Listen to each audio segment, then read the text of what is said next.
Hello everyone, स्वागत है आप सबका मास्टर की चैनल में। और आज जो हम लोग टॉपिक पढ़ने वाले हैं that topic is light. Physics की बहुत ज़्यादा डिमांड आ रही थी, बच्चे कह रहे थे कि सर फिज़िक्स चालू कीजिए। So here I am. और शुरू करते हैं, देखते हैं यहाँ पे लाइट। और इसमें स्पेसिफिकली हमारा जो टारगेट रहेगा जो हमारे 10th के कोर्स में है, और वो रहेगा हमारा रिफ्लेक्शन एंड रिफ्रैक्शन। जी हाँ दोस्तों, रिफ्लेक्शन के बारे में तो आपने 8th स्टैंडर्ड में ही पढ़ा होगा, सुना होगा, लेकिन यहाँ पे एक एडिशनल फिनोमिनन भी हमको पढ़ना है, रिफ्रैक्शन। सो करीब 4 से 5 लेक्चर्स में इसको कंप्लीट करेंगे। न्यूमेरिकल अप्रोच सब कुछ डेवलप की जाएगी। आज का लेक्चर एकदम बेसिक है, एकदम स्टार्टिंग से शुरू करेंगे और देखेंगे इसे कि रिफ्लेक्शन लाइट है क्या। सो जैसा कि आप इस डायग्राम में देख सकते हैं, there is an aura around the sun, और यहाँ से कुछ रेज ऐसी स्ट्रेट लाइन में ऐसी निकलती हुई सी दिखाई दे रही हैं। वेरी ऑप्ट डिस्क्रिप्शन, जिसमें आपको यहाँ पे दिख रहा है कि स्ट्रेट लाइंस में लाइट ट्रैवल कर रही है। जी हाँ, light travels in straight line. उससे पहले अगर हम लोग समझें कि लाइट होती क्या है, तो लाइट को समझने के लिए हम यहाँ पे कह दें अगर, तो गलत नहीं होगा। Light is a packet, discrete packet of energy known as quanta. आगे हम लोग 11th स्टैंडर्ड में और इसको एक्सप्लोर करेंगे कि क्वांटा होता क्या है, क्वांटा को कैसे एक्सप्लेन किया जाता है। बट अगर हम लोग 10th लेवल की बात करें जो कि आपका है, हम लोग यहाँ पे सिंपली ये कहेंगे कि light is described as the form of energy that enables us to see, जो कि हमें देखने के लिए हेल्प करती है। मतलब कोई भी चीज़ हम लोग देख पा रहे हैं, it is because of light, right. And light is a form of energy that enables us to see. और इसकी और एग्जैक्ट डेफिनेशन की तरफ यदि हम चलें तो these are the packets of energy known as quanta. Okay, discrete packets of energy हैं जो कि वैक्यूम में आराम से ट्रैवल कर सकते हैं, जो कि हम आगे पढ़ेंगे कि light travels better in a vacuum, अगर खाली जगह है। इसका एक बहुत ही ऑप्ट एग्जांपल अगर मैं दूं आपको, तो फॉर एग्जांपल मान लीजिए ये आपका घर है, और इस पॉइंट से मैंने आपको अपने शहर में कोई भी एक फेमस जगह है, मान लीजिए करीब वो आपके घर से 5 किलोमीटर जगह दूर है, 5 किलोमीटर अवे है, मान लीजिए कोई कैफेटेरिया है, वहाँ आपको हमने मिलने के लिए बुलाया। एक सुबह 5 बजे हमने बुलाया, दूसरा हमने आपको शाम को 5 बजे बुलाया। तो रास्ता एक ही है और आपको भाग के आना है, दौड़ते हुए आना है। तो आप ज़रा बताइए कि शाम के समय आपको आने में ज़्यादा समय लगेगा या सुबह के वक्त आपको ज़्यादा समय लगेगा? ऑफ कोर्स 5 AM टाइम या सुबह के वक्त अगर हम लोग कहें तो सुबह के वक्त हमें सबसे कम समय में पहुंच पाएंगे। मीन्स हमारी जो ट्रैवलिंग स्पीड होगी वो मैक्सिमम होगी, राइट। ट्रैवलिंग स्पीड यहाँ पे मैक्सिमम होगी, सबसे ज़्यादा होगी।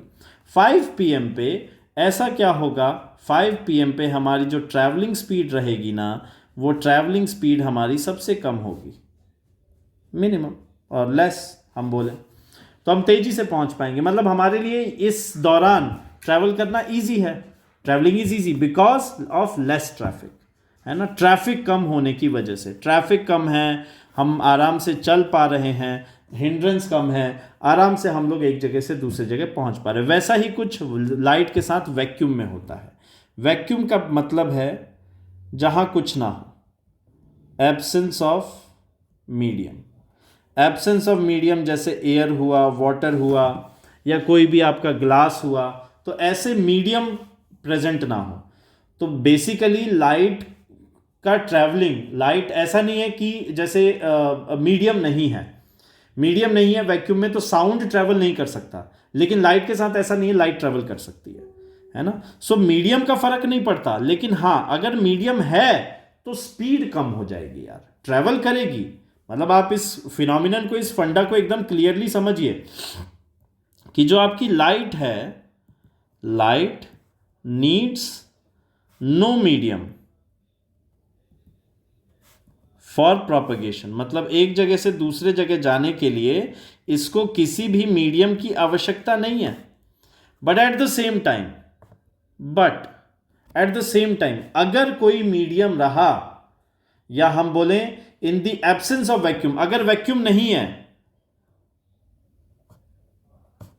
अगर कोई वैक्यूम नहीं है तो क्या होगा?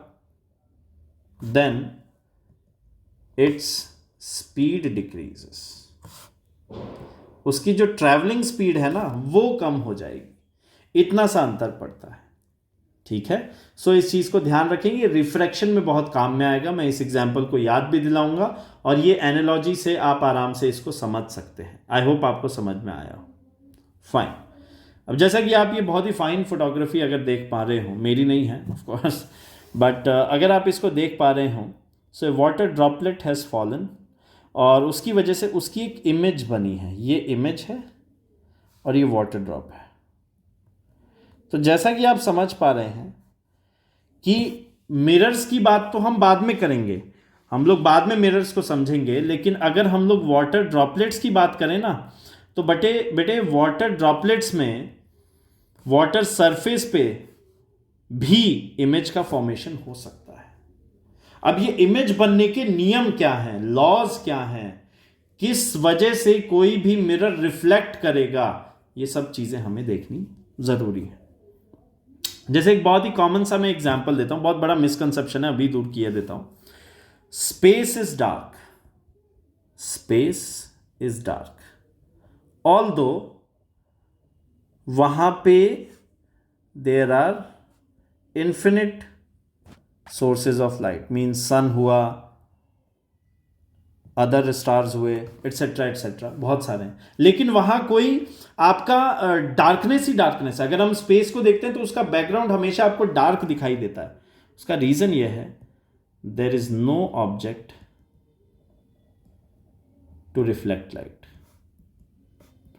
अरे यार सुनो, लाइट का नियम क्या है कि वो किसी भी सरफेस पे पड़ेगी और वहां से फिर रिफ्लेक्ट होगी, किसी भी सरफेस पे वो इंसिडेंट होगी और वहां से फिर उसे रिफ्लेक्ट किया जाएगा, तब आपकी आंखों में आएगी और आपको पता चलेगा हाँ यार वहां पे ऐसा ऑब्जेक्ट है, उसका कलर ये है, उसका शेप ऐसा है।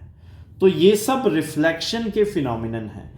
रिफ्लेक्शन की वजह से ही आप देख पाते हैं किसी भी ऑब्जेक्ट को। अब जैसा कि मैंने आपको बताया, स्पेस में, वैक्यूम में कुछ भी नहीं है तो रिफ्लेक्ट करने वाले पार्टिकल्स नहीं है। अरे भाई रिफ्लेक्ट नहीं करेंगे तो वो लाइट तो सीधे सीधे चलती चली जाएगी ना, हमें दिखाई नहीं देगा कोई ऑब्जेक्ट, तो डार्कनेस दिखाई देगा। Very simple. ओके, मतलब ये कुछ ऐसा ही है कि फॉर एग्जाम्पल आप क्रिकेट खेल रहे थे, आपने बॉल को हिट किया, अब कोई कैच करने वाला ही नहीं है तो बॉल तो सीधे सीधे जाएगी ना भाई। सिंपल सा फंडा है ना। कैच तो आप तभी बोलते हो, या समझ पा रहे हो, या फिर हमने बैट्समैन है हमारा, बैट्समैन उस बॉल को हिट करने की कोशिश कर रहा है। अगर बैट्समैन उस बॉल को हिट करने की कोशिश कर रहा है लेकिन कर नहीं पाया, मिस हो गई वो बॉल, अगर वो बॉल मिस हो गई तो पीछे चलती चली जाएगी यार। बहुत सिंपल सा फंडा है ना। तो रिफ्लेक्ट जब तक बैट के सरफेस से नहीं हुआ, रन या फिर हम बोले बाउंड्री या कुछ भी नहीं कहलाएगा। लेकिन वो रन्स में काउंट तभी, एक्स्ट्राज में काउंट होगा, रन में नहीं। रन में तभी काउंट होगा जब बैट की सरफेस से रिफ्लेक्ट हुआ। वैसे ही कोई भी लाइट रेज अगर किसी भी सरफेस से रिफ्लेक्ट हो पा रही हैं, तभी जाके हम लोग उसको क्या बोलेंगे, तभी जाके हम कहेंगे कि हाँ यार इसका यहाँ पे मतलब ऑब्जेक्ट का प्रेजेंस है, उसका कलर वगैरह भी, हमको कुछ शेप वगैरह भी पता चल पाएगा। फाइन। तो ऐसे ही ऑब्जेक्ट्स को हम लोग मिरर्स बोलते हैं। मिरर्स और कुछ नहीं, these are shiny glass surfaces which shiny glass surfaces हैं जिनका प्राइमरी लाइक पर्पस क्या है, which reflect the light incident on them, है ना। और इसकी वजह से होता क्या है, एन इमेज इज फॉर्म्ड, हमें एक इमेज दिखाई देती है। जिस कांच में हम खुद को देखते हैं ना, शीशे में हम लोग खुद को देखते हैं, तो वो इमेज हमारी बन रही है। सो उसी इमेज के फॉर्मेशन को हम लोग इस तरीके से देख के चलते हैं। So these are your mirrors. अच्छा, मिरर्स ऐसे लाइक आपने मिरर्स में देखा भी होगा, यहाँ पे लिखा रहता है, आपने अगर नोटिस किया, ऑब्जेक्ट्स इन द मिरर, है ना। मैं तो गंदी राइटिंग में लिख रहा हूँ, लेकिन आपको शायद यहाँ पे दिखा भी होगा, look closer than they appear या are closer than they appear, है ना। तो ये आपने देखा होगा। तो ये कहना चाहता है फिजिक्स की बात, ये आपसे फिजिक्स बताना चाह रहा है, और यही फिजिक्स, ये कौन सा मिरर यूज में लेते हैं, ये हम लोग आगे चल के देखेंगे, ठीक है। ये आगे का पार्ट है। खैर, आपने ऐसी बिल्डिंग्स भी देखी होंगी जिनमें ऐसे उभरी हुई सरफेस रहती है, और वहां पे शाइनी सरफेसेस हम लोग लगा देते हैं, वो ग्लास की तरह एक्ट करता है ना। So these are the examples of your curved mirrors, है ना। या हम बोलें स्फेरिकल मिरर्स को हम लोग ऐसे बोलते हैं। ये किसका पार्ट है, स्फेरिकल मिरर्स का। अभी बताता हूँ स्फेरिकल ही क्यों बोला। तो दो तरीके के मिरर्स आपको देखने मिलते हैं, ऐसे मिरर्स जिनका कर्वेचर हो कुछ, है ना, जिनका कुछ कर्वेचर हो, जैसे ये है, ये साइकिल पे लगी हुई ऊपर की वो जो घंटी होती है ना, वैसी है। तो ये एक कर्वेचर है जो कि यहीं पे ख़त्म हो गया, तो ये एक कर्वेचर है, आप समझ रहे हैं। ये ऐसा बाहर की तरफ निकला हुआ ऐसा एक कर्वेचर है ना। ये कर्वेचर आपको दिखाई पड़ रहा है। तो ये जो कर्वेचर है ना माय डियर स्टूडेंट्स, इस कर्वेचर की वजह से ही हम लोग इसको कर्व्ड मिरर्स के केस में रखेंगे। और कर्व्ड मिरर्स में आपका सिर्फ और सिर्फ स्फेरिकल मिरर्स आपके कोर्स में है। अभी मैं बताऊंगा स्फेरिकल मिरर्स किनको कहते हैं, फीचर्स क्या हैं, और उनकी कुछ टर्मिनोलॉजीज भी हम लोग देखेंगे, ठीक। जैसे ये है, ये किसी गार्डन में एक स्फीयर रखा हुआ है, पॉलिश्ड स्फीयर है। बेसिकली अगर हम लोग बोलें इसे, तो ये है क्या, ये आपका पॉलिश्ड स्फीयर है, सही है। This is something known as polished sphere. अब ये पॉलिश्ड स्फीयर आपको दिख रहा है ना, ये चारों तरफ से एकदम पॉलिश किया हुआ है, इसके स्फीयर के हर एक सरफेस को। अगर इसी को बीच में से मैं ऐसे कट कर दूं, अगर मैं एक काम करूं, एक सेक्शन लूं और यहां से इसको बीच से ऐसे कट कर दूं, एक पार्ट इधर ले जाऊं, एक पार्ट इधर ले जाऊं, तो जो मेरा मिरर बनेगा वो स्फेरिकल मिरर कहलाएगा। यानी कि स्फेरिकल मिरर का मतलब क्या हुआ बच्चे, स्फेरिकल मिरर्स का मतलब क्या हुआ, समझ में आ रहा है। स्फेरिकल मिरर बहुत सिंपल है। देखो यार, क्या होता है ना, आप लोग साइंस को ऐसा समझते हो कि it is all about definitions and फॉर्मूले, नहीं है, कॉमन सेंस है। साइंस ऑब्जर्वेशन से निकलता है, आपको समझना। साइंस इतनी जबरदस्त चीज है कि आपको मतलब प्यार हो जाएगा चीजों को खाली देखने भर से। जैसे आप देखो इसको, आप देखिए इसको, देखिए आप यहां से कट कर दीजिए, तो भैया किसका पार्ट है, किसको काट के मिला, स्फीयर को, क्या बन गया, स्फेरिकल मिरर। अरे अगर स्फीयर को काट के मिला तो क्या बना, स्फेरिकल मिरर, है ना, समझ गए। तो spherical mirrors, these are, definition बन गई। अब इसी को अंग्रेजी में लिख दो, अरे भैया इसी को अंग्रेजी में लिख दो, खत्म बात। अंग्रेजी तो हमारी है ही एकदम tip top. So these are the parts और the pieces of originally a sphere। Originally किसका पार्ट है, ये एक स्फीयर का पार्ट है। लॉजिक समझ में आया। ओरिजिनली कोई एक स्फीयर रहा होगा जिसका पार्ट है, और इसी के काउंटर पार्ट होते हैं प्लेन मिरर्स। प्लेन मिरर्स जो घरों में कांच होते हैं ना आपके, इनको प्लेन बोलते हैं। इनका कोई कर्वेचर नहीं होता, इनका कोई कर्वेचर नहीं होता। These are plane mirrors. Plane mirrors का मतलब क्या हुआ, कोई भी आपकी स्ट्रेट सरफेस है, वहां से आप लोग देख रहे हैं, वहां आपकी इमेज फॉर्मेशन हो रही है, या आप खड़े हैं, या आप अपनी बत्ती सी देख रहे हैं, मान लीजिए यहाँ पे, हा मेरी स्माइल तो अच्छी लग रही है भाऊ, तो ऐसा आपने देखने का है ना। तो ये जो आपका इमेज बन रहा है ना, ये यहाँ पे, तो इसी को हम लोग क्या बोल रहे हैं, ये प्लेन मिरर में बन रहा है। अगर आपका ये कर्व्ड मिरर होता, स्फेरिकल मिरर होता, वो ऐसे मुंह अजीब सा बन जाता है। कई बार मॉल्स वगैरह में जब आप गए होंगे आपने देखा होगा, है ना। जैसे ये है, अब यहाँ पे देखो ऐसा लग रहा है ये बिल्डिंग यहाँ से मोटी है, जबकि ऐसा है नहीं, बिल्डिंग एकदम स्ट्रेट है, लेकिन यहाँ से ऐसी उभरी हुई सी दिख रही है। क्यों, बिकॉज इसका कर्वेचर ऐसा है। आगे देखेंगे कभी चम्मच में, चम्मच का जो बल्ज्ड पार्ट होता है, ऐसे शाइनी सरफेस होता है ना चम्मच का, तो इस तरफ अपना चेहरा देखना एकदम शाइंड, और इस तरफ देखना, आप ऐसा लगेगा कभी मॉर्फ्ड इमेज बनती है। क्या बोलते हैं इनको, मॉर्फ्ड इमेज, ठीक है। स्ट्रेट नहीं, मॉर्फ्ड इमेजेस बनती हैं। क्यों बनती हैं, उसके सारे नियम हैं, आगे चल के हम लोग देखेंगे। ठीक है, तो यहाँ पे आपके दो मिरर्स आपको समझ में आ गए, दो डिफरेंट टाइप्स ऑफ मिरर्स आपको समझ में आ गए। कौन कौन से? प्लेन मिरर, जिनका मतलब सरफेस एकदम फ्लैट हो, ऐसे समझ लो। प्लेन मिरर, प्लेन मिरर किसको बोलेंगे? जिनका सरफेस फ्लैट हो, है ना, फ्लैट सरफेस हो। और स्फेरिकल मिरर्स किसको बोलेंगे? और स्फेरिकल ही क्यों बोला, ये भी बहुत एम्फेसिस दे के मैंने समझाया है बच्चों। स्फेरिकल मिरर बोलने का कारण है कि these were originally A part of A sphere, किसी एक स्फीयर के पार्ट रहे होंगे, एंड कर्व्ड सरफेस इनकी होती है। ये बात समझ में आ गई होगी अच्छे से शायद आपको। सो कर्व्ड सरफेसेस इनकी होती है। ठीक है, आइए ज़रा देख लेते हैं लॉज ऑफ रिफ्लेक्शन।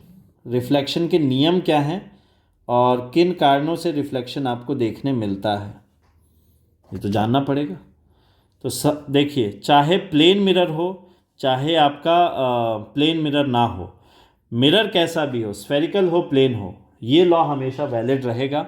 और ये लॉ आपका कहता है, उसका पहला पॉइंट है कि the angle of incidence is equal to the angle of reflection. Angle of incidence and angle of reflection क्या है? बराबर। अभी बताऊंगा क्या होता है, बस पहले ये पॉइंट्स लिख दूं। और अगर हम बोलें तो रिफ्लेक्टेड रे, वैसे इसको पहले नहीं लिखना चाहिए था, कोई बात नहीं। Reflected ray, incident ray,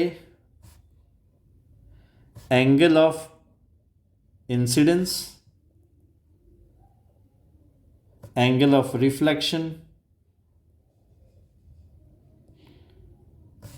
and normal to the surface all lie in the same plane। अब देखो एक एक करके समझाता हूं, ठीक है। सारे के सारे एक ही प्लेन में लाई करते हैं, ये बस नाम के हैं। अभी देखो मज़ा आ जाएगा इसमें, छोड़ो, वो रटना नहीं है। अभी इस डायग्राम से ही सारे दोनों पॉइंट याद हो जाएंगे अपने आप। ये मान लीजिए कोई सरफेस है, शाइनी सरफेस, यहाँ पे कोई रे ऑफ लाइट आई और ये इंसिडेंट रही, ठीक है। और उसके बाद इसने क्या किया, इसको रिफ्लेक्ट कर दिया भाई। इंसिडेंट रही, उसके बाद इसने क्या कर दिया, इसको रिफ्लेक्ट कर दिया। ये जो है ना, नॉर्मल परपेंडिकुलर को ही बोलते हैं, ये नॉर्मल है। नॉर्मल, नॉर्मल का मतलब क्या? Perpendicular to the surface. ये इस सरफेस के क्या है बच्चे? परपेंडिकुलर है। This is perpendicular to this surface. Am I clear? तो ये आपका परपेंडिकुलर दिख गया, किधर से भी देख लो। अब आपको नहीं लगता इंसिडेंट मतलब आया, उस पर गिरा, ये इंसिडेंट रे हो गई। रिफ्लेक्टेड मतलब वहां से गया, रिफ्लेक्ट हुआ, रिफ्लेक्टेड रे हो गई। सो इंसिडेंट रे का एंगल और रिफ्लेक्टेड रे का angle I R. So theta I और थीटा आर बराबर होते हैं। इसका मतलब ये है हमेशा, इट इज़ एन ऑब्जर्वेशन, ठीक है। यह आपका रहता है। दूसरी चीज अगर आप देखें तो यार देखो, ये प्लेन का मतलब क्या है? अगर मैं यहां पे एक्स वाई कोऑर्डिनेट सिस्टम्स बनाऊं तो ये एक्स वाई प्लेन कहलाया। मेजरमेंट का क्या ये एक्स वाई प्लेन है? हाँ है साहब। तो एक्स वाई प्लेन में ही आई भी है, आर भी है, थीटा आई थीटा और एन भी है ना। So I incident ray, R reflected ray, theta angle of incidence, theta R angle of reflection, and N normal, all lie in X Y. X Y की जगह Y Z कुछ भी लिख सकते हो आप। यहाँ पे एक्स वाई तो एक ही प्लेन है, एक्स वाई प्लेन में। आप ऐसे सोचें कि आपके स्क्रीन के प्लेन में है, एक ही प्लेन में दिख रहा है, प्लेन चेंज नहीं हो रहा। ख़त्म बात जी, सिंपल सा फंडा है ना। अब इमेज फॉर्मेशन देखेंगे तो और अच्छे से क्लियर हो जाएगा, बट इन दो पॉइंट्स को खाली इस डायग्राम से ही आपको समझ में आ जाएगा। देखो ऐसे शॉर्ट नोट्स बनाया करो, है ना, लॉन्ग नोट्स नहीं, शॉर्ट नोट्स को प्रेफर करो। तो देखो एक्स वाई प्लेन आ गया, एक्स वाई प्लेन के अंदर आपने ये इसको इस प्रकार से देख लिया, खत्म। थीटा आई थीटा आर बराबर, ये लॉज ऑफ रिफ्लेक्शन। अब इसी को बोर्ड्स में पूछ देता है तो सबके एकदम हवाइयाँ गुम हो जाती हैं। अरे बहुत आसान है मेरे भाई, बहुत ईजी है। आपको इसमें टेंशन लेना ही नहीं है, टेंशन देना है, समझा करो। आओ देखो, खैर ये हुआ। अब कुछ हम लोग स्फेरिकल मिरर्स की बात कर लें, है ना।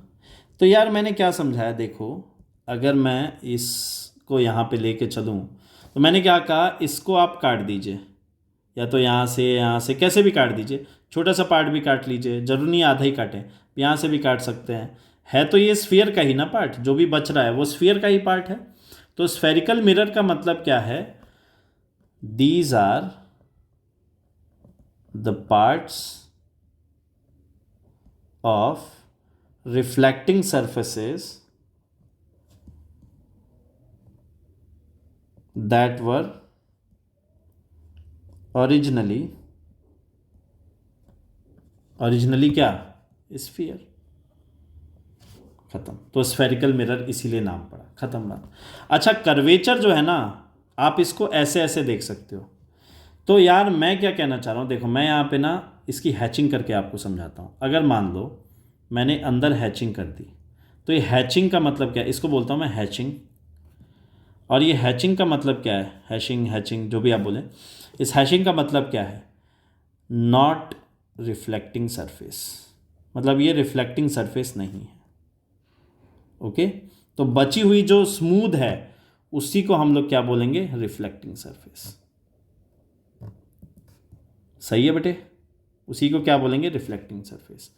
ठीक उसी प्रकार से मैं ये हैचिंग इधर भी कर सकता हूँ यार, क्या दिक्कत है, मैं ये हैचिंग इधर भी कर सकता हूँ। तो देखो इसको अगर आप देखोगे ना, तो ये ऐसा इस तरफ अगर रिफ्लेक्टिंग पार्ट है तो ये केव की तरह है, तो इसीलिए इसको क्या बोलते हैं हम लोग, कॉनकेव मिरर। क्या बोल देंगे इसे, कॉनकेव मिरर। ऐसे हिंदी में थोड़ा सा ट्रिक याद कर लो, केव की तरह बन रहा है ना, ये केव थोड़ी है, नहीं है, ये तो इस तरफ है, केव तो अंदर की तरफ है, केव अंदर की तरफ है, अंदर की तरफ तो रिफ्लेक्शन नहीं हो पा रहा। तो इसको कॉनकेव का उल्टा कॉन्वेक्स मिरर, ऐसे याद कर लो, कॉनकेव कॉन्वेक्स। खत्म। सही है, कॉनकेव कॉन्वेक्स समझ में आया। अब देखो इसकी छोटी सी टर्मिनोलॉजी की अगर हम लोग बात कर लें, जैसे टर्मिनोलॉजी यहाँ पे क्या रहेगी, अरे बाबा ये तो दिखता ही नहीं है।